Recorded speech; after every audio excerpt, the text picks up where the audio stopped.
Oh, it's Friday. Okay.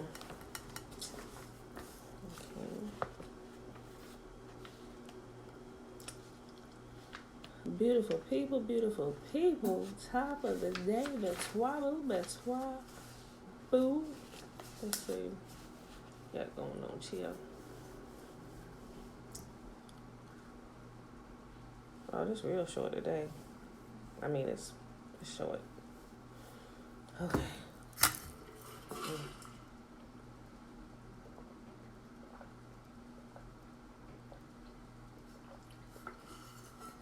Top of the day. All right, y'all. It's Friday. It is Friday. I'm so glad because I want to sleep all day tomorrow. It's Friday, March the 6th, 2020, day 90. And we are reading 2 Samuel 4, 5, and 6. Y'all, I want to update y'all on my little journey. Remember I told y'all a couple weeks ago I was going to do a whole body reset, reset my body. Do a 40-day fast. Y'all, it's been hard. Lord, help me. It's been hard. I'm on day 18 of a water-only fast, right? So I'm doing it to reset my body. I'm about to turn 41 years old. I said I was going to break it on my birthday, which is March the 30th. But I was like, you know what? Because I started having little aches and pains and stuff. I mean, not a lot, not before. Since before I went vegan, so I transitioned the vegetarian into vegan and everything. But I was like, you know what? I was still having an issue with the little piriformis muscle that I pulled when I was working out about 2 years ago. It's been a real pain in my butt, and literally it is a pain right in the middle of my buttocks. That's where the piriformis muscle is at, and it collapses and sits on the sciatic nerve, which shoots pain from my lower back all the way down to my big toe on my right side of my body, and it's literally been a pain in my butt. But it's eased up a whole lot. It was a couple months ago when I was taking Motrin. I was taking like 800 milligrams of Motrin like every day for a couple months, and I know that's not good at all because ibuprofen is what my sister says, an NSAID. You'll see it on the back of the bottle. But anyway, it means it affects the liver. So I was like, Pam, you got to quit taking this. You're going to have to do something. But I couldn't take that pain. So I was like, I'm going to have to start doing something. So I was looking up little exercises and everything. They would help for about a day or two. Then I was like, this thing has to go away completely. It was going to the chiropractor. But anyway, long story short, the pain started easing up a lot for me. So I barely feel it. So I think it's almost completely healed. But I was looking up a couple YouTube videos a couple months ago. People had piriformis, and there was one girl who actually had the same issue. And she said she fasted water only for 10 days, and it completely healed it. I guess mine was a little more damaged than hers because I'm on day 18 of water only fast. And I'm not going to say it hasn't, but it has a whole lot. Like, I can do a lot of stuff that I wasn't able to do, like bending over. And it really only pains me if I sit in my hard rocking chair, for too long, maybe like more than an hour or so. But with that being said, it's pretty much non-existent anymore, so but I wanted to share with you because I know I told you, but I've lost a little over 20 pounds, which is great. Yay me. So, but Sunday I will be at my halfway point. I'll be at day 20 of day 40. So I'm like, oh my gosh, when is this going to be over? So, but when I break it, I'm going to break it with juice. And so I'm going to do like another 40 days. Like I'm in the water, going to 40 days of fresh juices. And I'm thinking I may do fresh fruits as well. But I want to be careful how I refeed my body. Because you know how some people say, oh, I fasted, then I gained all that weight back. I'm like, yeah, you weren't doing something right because you start stuffing your face with everything that you stopped doing. The whole point of me doing the 40-day water fast is to reset my body It's more of like a literally get my body in order. It's to bring my body in line, not just to lose the weight, but to heal anything that's going on in here. Like I see a little small. So let me tell you a big thing. Let me tell you something.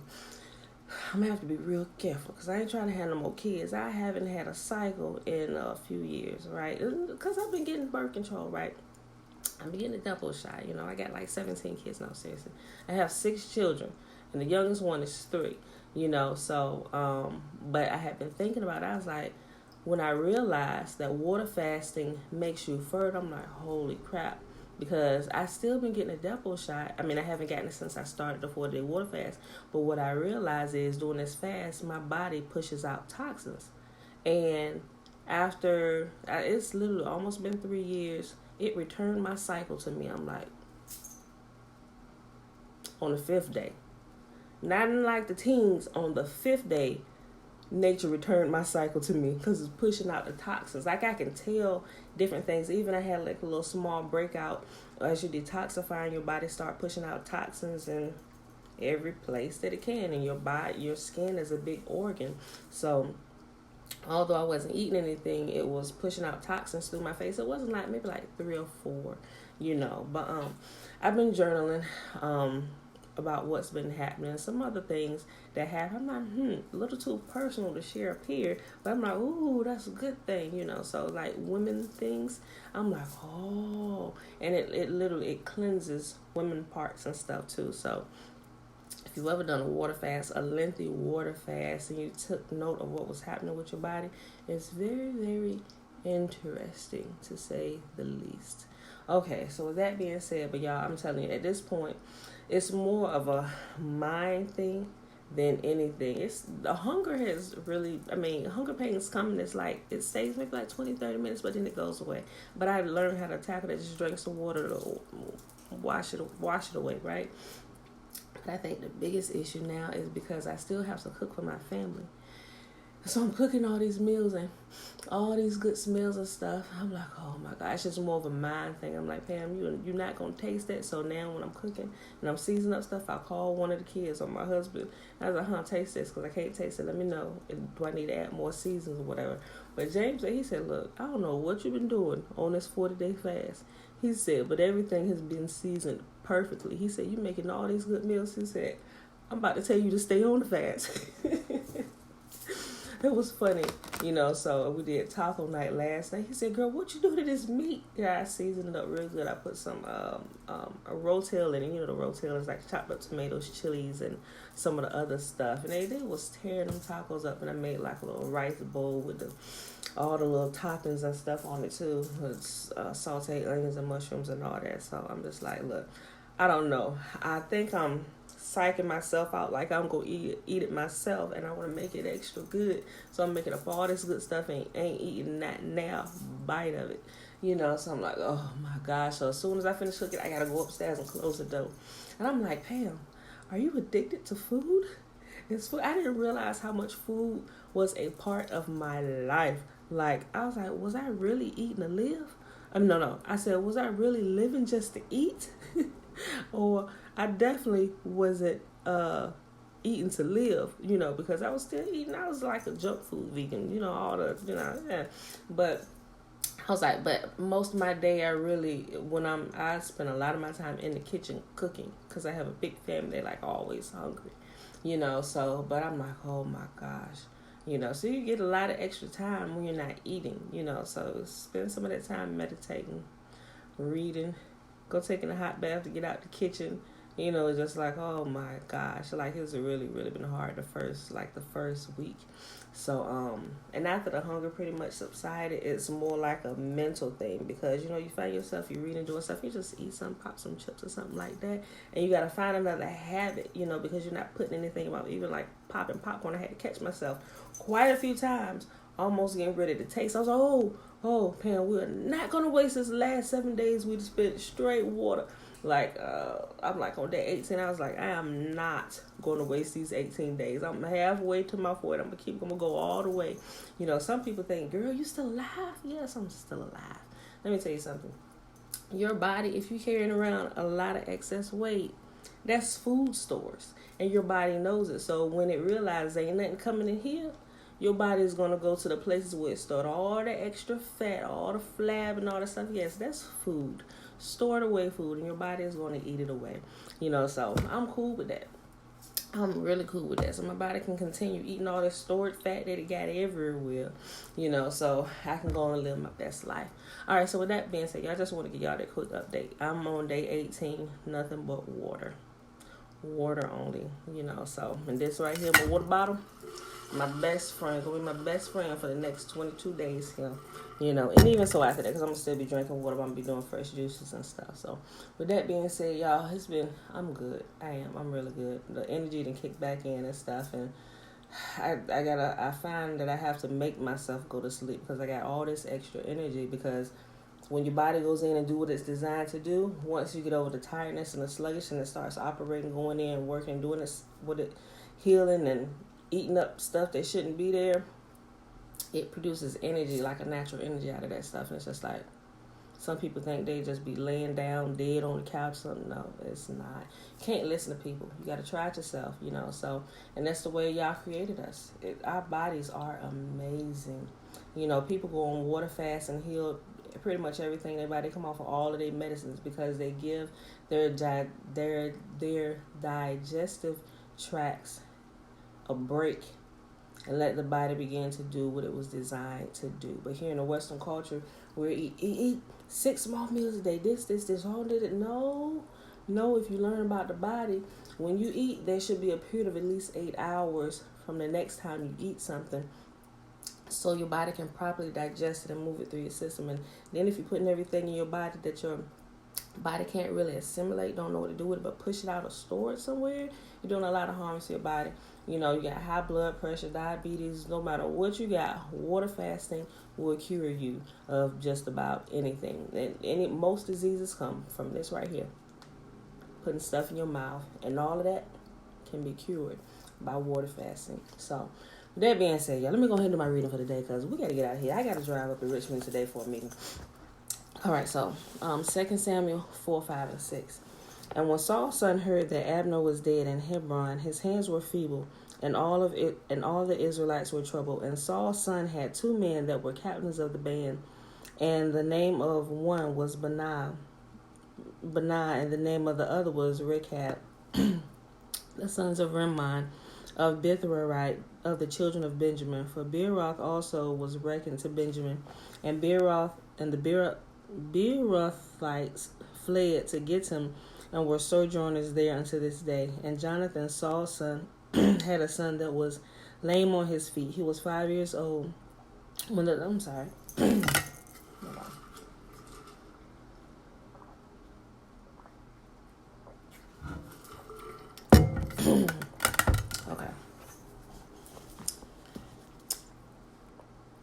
Verse 4. And Jonathan, Saul's son, had a son that was lame on his feet.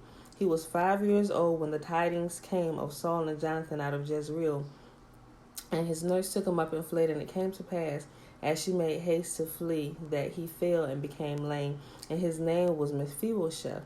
And the sons of Rimmon and the Beerothite, Recham and Baanah, went and came about the heat of the day to the house of Ishbosheth, who lay on the bed at noon. And they came thither into the midst of the house, as though they would have fetched wheat. And they smote him under the 5th rib, and Rechab and Baanah his brother escaped. For when they came into the house, he lay on his bed in his bedchamber, and they smote him and slew him and beheaded him and took his head and gat them away through the plain all night. And they brought the head of Ishbosheth unto David to Hebron, and said to the king, Behold, the head of Ishbosheth, the son of Saul, thine enemy, which sought thy life,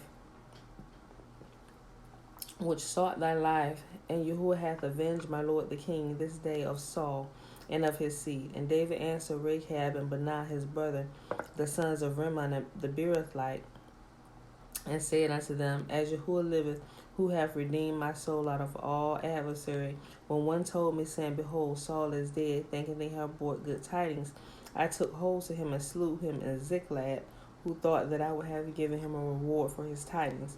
How much more, when wicked men have slain a righteous person in his own house upon his bed, shall I not therefore now require the blood of your hand, and take you away from the earth? He said, take you away from the earth. And David commanded his young men, and they slew him and cut off their hands and feet and hanged them over the pool in Hebron. But they took the head of Ishbosheth and buried it in a sepulchre of Abner in Hebron. Betwabu Trina. 2 Samuel chapter 5. Then came all the tribes of Israel.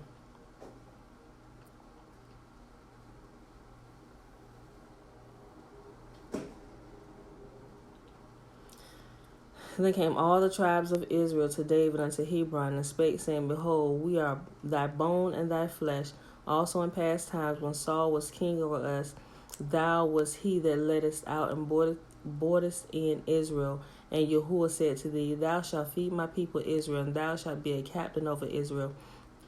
So all the elders of Israel came to the king in Hebron, and King David made a league with them in Hebron before Yahuwah, and they anointed King David over Israel. And they anointed David king over Israel. David was 30 years old when he began to reign, and he reigned 40 years.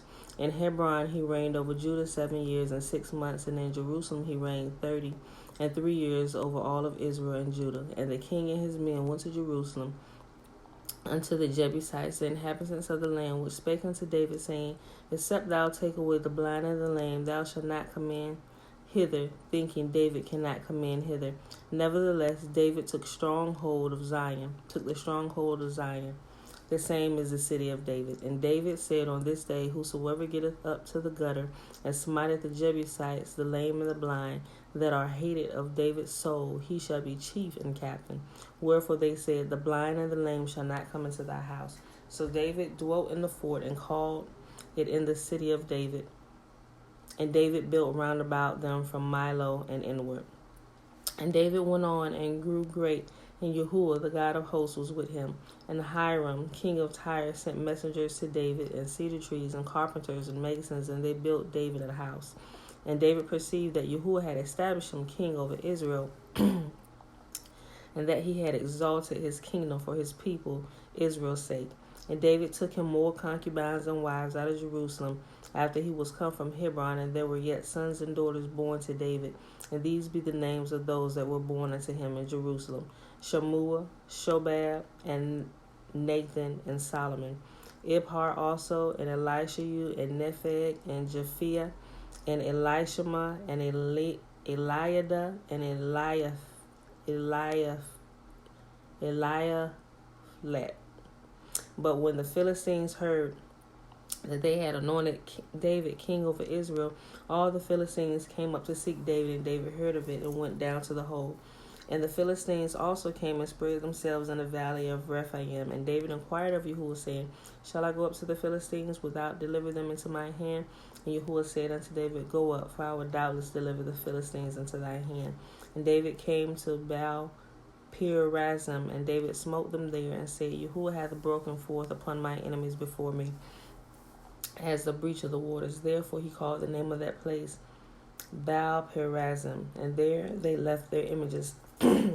And David and his men burned them. And the Philistines came up yet again and spread themselves in the valley of Rephaim. And when David inquired of Yahuwah, he said, Thou shalt not go up, but fetch a compass behind them, and come up upon them over against the mulberry trees. And let it be, when thou hearest the sound of the going in of the tops of the mulberry trees, that then thou shalt bestir thyself, for then shall Yahuwah go out before thee and smite the host of the Philistines. And David did also as Yahuwah commanded him, and smote the Philistines from Geba until thou come to Gezer. Last chapter for the day, y'all. 2 Samuel chapter 6. Again, David gathered together all the chosen men of Israel, 30,000. And David arose and went with all the people that were with him from Baal of Judah, to bring up from thence the ark of Yahuwah, whose name is called by the name of the Lord of hosts, that dwelleth between the cherubims. And they set the ark of Yahuwah upon a new cart, and brought it out of the house of Abinadab that was in Gibeah. And Uzzah and Ahio, the sons of Abinadab, drave the new cart. And they brought it out of the house of Abinadab, which is in Gibeah, accompanying the ark of Yahuwah. And Ahio went before the ark. And David and all the house of Israel played before Yahuwah on all manner of instruments made of fir wood, even on harps and on psalteries and on timbrels and on cornets and on cymbals. And when they came to Nachon's threshing floor, Uzzah put forth his hand to the ark, and Yahuwah took hold of it, for the oxen shook it. And the anger of Yahuwah was kindled against Uzzah, and Yahuwah smote him there for his error, and there he died by the ark of Yahuwah. And David was displeased because Yahuwah had made a breach upon Uzzah, and he called the name of that place Perez Uzzah to this day. And David was afraid of Yahuwah that day and said, How shall the ark of Yahuwah come to me? So David would not remove the ark of Yahuwah unto him into the city of David, but carried it aside into the house of Obed-Edom the Gittite. And the ark of Yahuwah continued in the house of Obed-Edom the Gittite 3 months, and Yahuwah blessed Obed-Edom and all his household. And it was told King David, saying, Yahuwah hath blessed the house of Obed-Edom and all that pertaineth unto him, because the ark of Yahuwah. So David went and brought up the ark of Yahuwah from the house of Obed-Edom into the city of David with gladness. And it was so that when they that bare the ark of Yahuwah had gone 6 paces, he sacrificed oxen and fattenings. And David danced before Yahuwah with all his might, and David was girded with a linen ephod. And David and all the house of Israel brought up the ark of Yahuwah with shouting and with the sound of the trumpet. And as the ark of Yahuwah came into the city of David, Michal, Saul's daughter, looked through a window and saw King David sleeping and dancing before Yahuwah, and she despised him in her heart. And they brought in the ark of Yahuwah and set it in its place in the midst of a tabernacle that David had pitched for it. And David offered burnt offerings and peace offerings before Yahuwah. And as soon as David made an end of offering burnt offerings and peace offerings, he blessed the people in the name of Yahuwah of hosts. And he dealt among all the people, even among the whole multitude of Israel, as well to the women and men, to everyone a cake of bread and a good piece of flesh and a flagon of wine. So all the people departed, everyone to his house. Then David returned to bless his household, and Michal, the daughter of Saul, came out to meet David and said, excuse me.